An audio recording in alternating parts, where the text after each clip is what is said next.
The council chamber fell silent as Ambassador Thelix projected the holographic image into the center of the vast spherical room.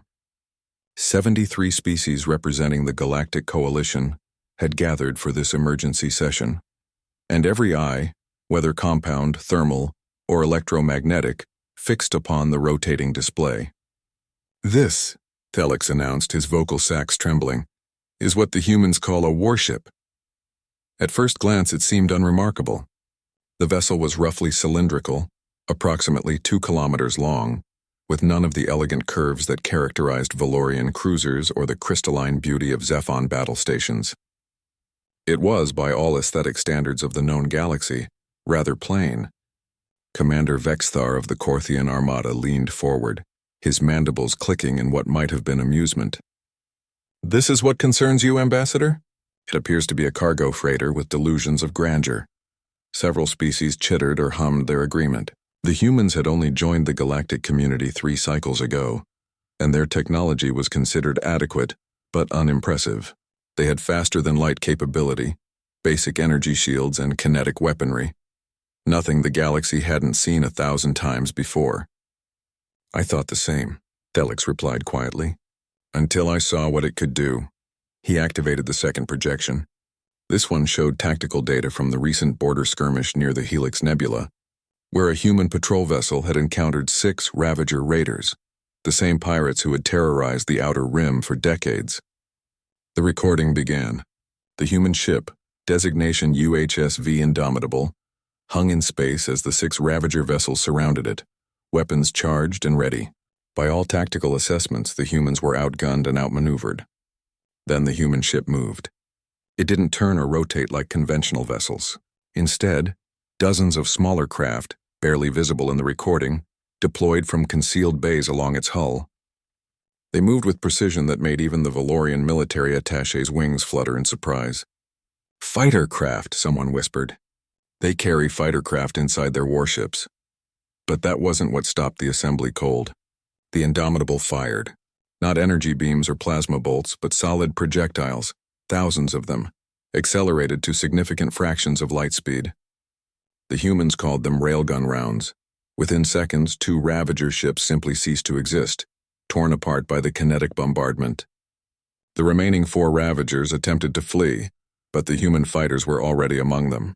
Each small craft moved with suicidal aggression, weaving through defensive fire that should have obliterated them. They were piloted, the data showed, not by AI, but by actual humans sitting inside those fragile shells. Commander Vexthar's confidence evaporated. They put their people outside the ship, in individual craft, during combat? "Watch," Thelix said grimly. One human fighter took a direct hit from a Ravager plasma cannon. The assembly watched as the tiny craft tumbled, burning and breaking apart. By all accounts, the pilot was dead.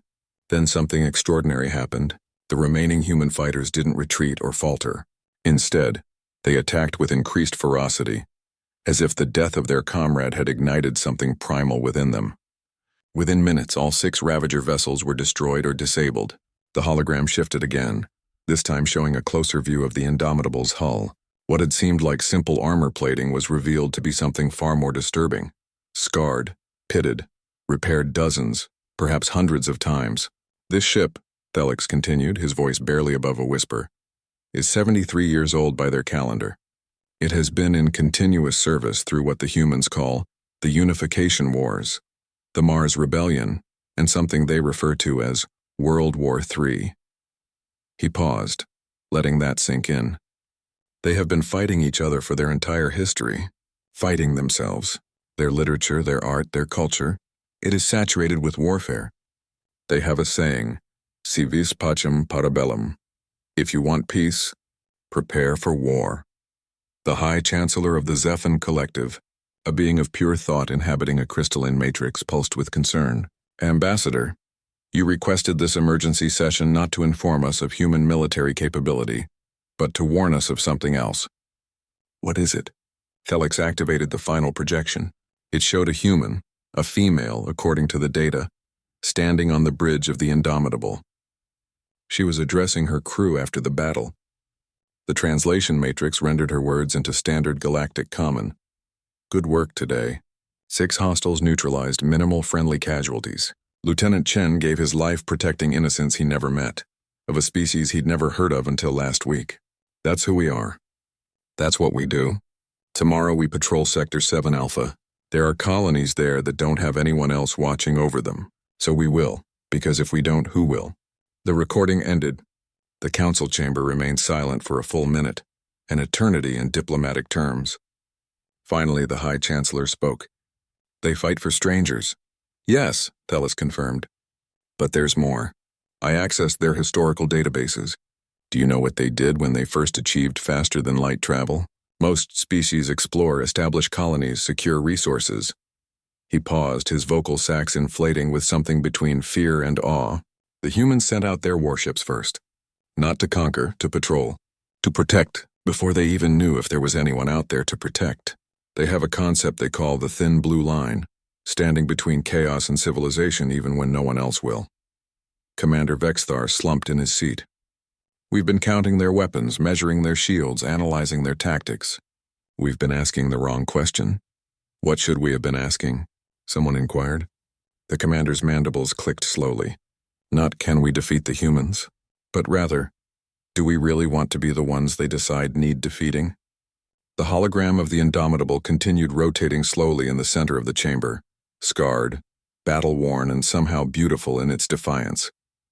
A ship that had seen war and carried those scars as badges of honor.